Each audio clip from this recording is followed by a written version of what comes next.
Hello everyone, hi this is Simran. Class 9th का हम लोग चैप्टर कर रहे थे बायोलॉजी का second, that is fundamental unit of life which is known as cell.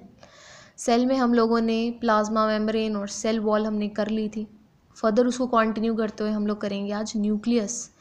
Nucleus जो होता है सेल के अंदर एक पार्ट होता है, ठीक है। इट्स लाइक दिस, ठीक है। ये हमारा न्यूक्लियस का स्ट्रक्चर होता है। न्यूक्लियस जो होता है हमारे सेल के अंदर एक स्फेरिकल बॉडी होती है, सेलुलर कंपोनेंट होता है। इसके अंदर ये न्यूक्लियस जो होता है ये बाउंड होता है हमारे न्यूक्लियर मेम्ब्रेन से, दो न्यूक्लियर मेम्ब्रेन जिसको हम बोलते हैं न्यूक्लियर एनवेलप, ठीक है। न्यूक्लियर एनवेलप भी बोलते हैं जिसको। और न्यूक्लियर एनवेलप जो होता है ये न्यूक्लियर मेम्ब्रेन से मिलके बनता है। दो न्यूक्लियर मेम्ब्रेन्स जो होती हैं ये बनाती हैं हमारा न्यूक्लियर मेम्ब्रेन। और ये जो मेम्ब्रेन्स होती हैं ये आगे फर्दर कनेक्टेड होती हैं एक मेम्ब्रेन से, एक सिस्टम ऑफ मेम्ब्रेन से जिसको हम बोलते हैं एंडोप्लाज्मिक रेटिकुलम। और ये जो न्यूक्लियर एनवेलप है ये सेपरेट करता है न्यूक्लियस को साइटोप्लाज्म में, जो एक सेल के अंदर होता है। हमारा जो सेल होता है, सेल सपोजिंगली ये आउटर बॉडी है, सपोजिंगली ये आउटर बॉडी सेल है, इसके अंदर न्यूक्लियस होता है और यहाँ पर हमारा साइटोप्लाज्म होता है। तो ये जो न्यूक्लियर एनवेलप है ये न्यूक्लियस को सेपरेट करता है साइटोप्लाज्म से, राइट। ये न्यूक्लियस का स्ट्रक्चर है। आप इस स्ट्रक्चर को फर्स्ट ऑफ ऑल समझिए। इसके अंदर पोर्स होते हैं, कुछ प्लाज्मा होता है पूरे न्यूक्लियस के अंदर जिसको हम बोलते हैं न्यूक्लियोप्लाज्म। ये एक टू लेयर मेम्ब्रेन होती है, न्यूक्लियर मेम्ब्रेन, जिसको बोलते हैं हम न्यूक्लियर एनवेलप। ये जो थ्रेड लाइक स्ट्रक्चर है ये होता है क्रोमोटिन। यहाँ पर दो न्यूक्लियर एनवेलप के अंदर बीच में एक पोर होता है जिसको बोलते हैं हम न्यूक्लियर पोर। ये एक एरिया है न्यूक्लियोस, राइट, न्यूक्लियोलस। ये एक स्ट्रक्चर है हमारा न्यूक्लियस का। जो ये न्यूक्लियर मैंने आपको बताया कि जो ये न्यूक्लियर एनवेलप होता है ये सेपरेट करता है न्यूक्लियस को from the cytoplasm which is present inside the cell. तो जो न्यूक्लियर एनवेलप है इसके अंदर बहुत ज़्यादा पोर्स होते हैं जिसको हम न्यूक्लियर पोर्स बोलते हैं। और इसके अंदर हमारा एक लिक्विड होता है, ग्राउंड सब्सटेंस, जिसको हम बोलते हैं न्यूक्लियोप्लाज्म। और जो ये न्यूक्लियोपोर्स होते हैं या न्यूक्लियस्पोर्स होते हैं ये अलाउ करते हैं कि न्यूक्लियोप्लाज्म और साइटोप्लाज्म के बीच में ट्रांसफ़र हो मटेरियल का, ठीक है। और न्यूक्लियोप्लाज्म के अंदर ही फर्दर दो सब्सटेंस होते हैं, दो मटेरियल होते हैं। एक होता है न्यूक्लियोलस और एक होता है क्रोमेटिन मटेरियल। न्यूक्लियोलस जो होता है ये प्रोटीन में रिच होता है और इसके अंदर आरएनए होता है। आरएनए मतलब राइबोन्यूक्लिक एसिड। और ये जो राइजोसोम्स, ये जो हमारा न्यूक्लियोलस होता है ये एक site, it act as a site for rhizosome formation. यहाँ पर राइजोसोम की फॉर्मेशन भी होती है, इसीलिए इसको क्या बोला जाता है, फैक्ट्री ऑफ राइजोसोम्स, राइट। और ये जो राइजोसोम्स होते हैं ये हेल्प करते हैं प्रोटीन सिंथेसिस में, किसके अंदर, साइटोप्लाज्म के अंदर, ठीक है। सो इतना क्लियर हो गया होगा आपको। अब ये जो क्रोमेटिन मटेरियल है ये एक थिन थ्रेड लाइक स्ट्रक्चर है, आपको दिख ही रहा होगा, जिसके अंदर हमारा होता है क्रोमोसोम्स और क्रोमोसोम्स के अंदर होते हैं हमारे डीएनए। डीएनए मतलब डीऑक्सी राइबोन्यूक्लिक एसिड। और हर पर्सन का अपना एक अलग डीएनए होता है। फैमिली में आपका डीएनए के कुछ कंटेंट मैच करते हैं, बट एक इंडिविजुअल का डीएनए जो होता है वो सेपरेट होता है, बिल्कुल यूनिक होता है। सब यूनिक फीचर्स होता है एक ह्यूमन बीइंग के अंदर, यूनिकनेस फाइंड आउट करते हैं वो होता है डीएनए। किसी का 100% डीएनए मैच नहीं करता, ठीक है। अगर पेरेंट का उसके चाइल्ड से जो है डीएनए कभी मैच नहीं करेगा, 100% मैच नहीं करेगा, वो कुछ एक्सटेंट तक मैच करेगा, राइट, लाइक 80%, 90%, 70%, इस तरह से, जिससे पता चलेगा कि जो ये जो पर्सन है, जो चाइल्ड है, वो उसके जो पेरेंट्स हैं वो ये है। बट 100% डीएनए कभी किसी का मैच नहीं करता, because it's the identical part of the body of an individual. आप किसी भी पर्सन को रिकग्नाइज करने के लिए उसका डीएनए टेस्ट किया जाता है, जिससे पता चलता है कि डीएनए हर पर्सन का अलग होता है और वो उसकी यूनिक आइडेंटिटी होती है। सो अगर आपसे कभी क्वेश्चन पूछा जाए कि एक इंडिविजुअल की यूनिक आइडेंटिटी, यूनिकनेस का पता किससे पता चलता है, दैट इज़ डीएनए।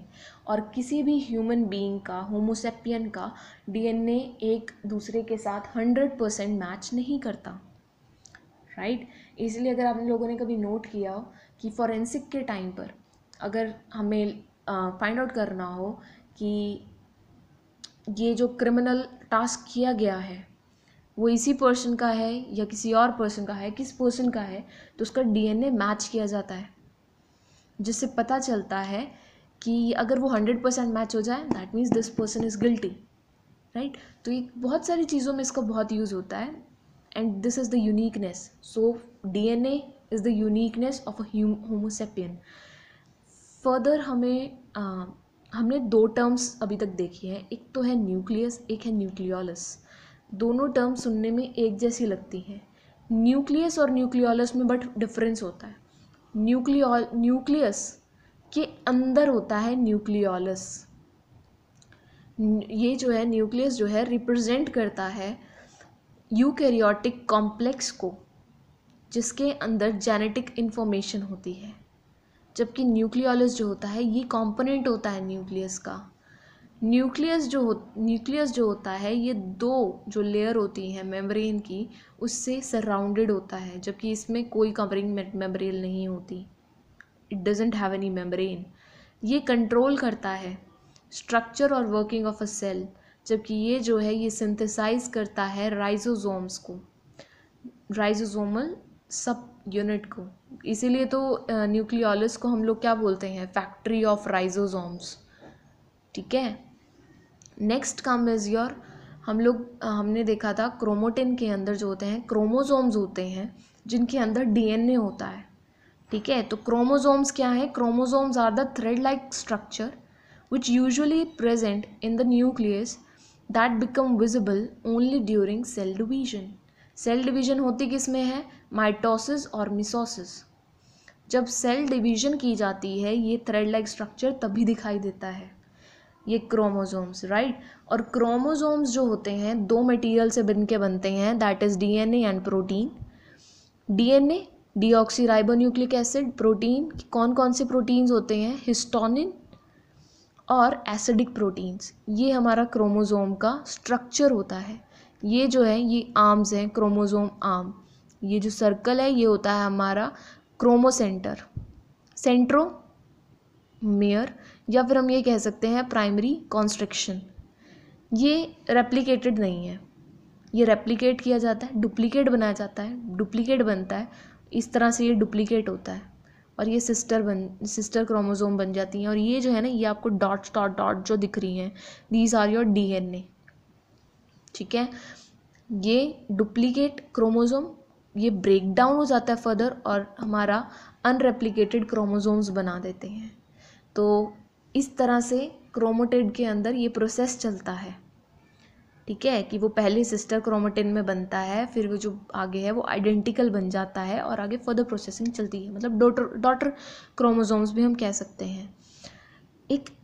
हर एक लिविंग ऑर्गेनिज्म के अंदर अलग क्रोमोसोम का नंबर होता है, हर वेरी करता है, बट ह्यूमन बीइंग्स के अंदर देयर आर 46 क्रोमोसोम्स, जिसके अंदर 44 जो होते हैं वो ऑटोसोम्स होते हैं और 2 जो होते हैं वो सेक्स क्रोमोसोम्स होते हैं।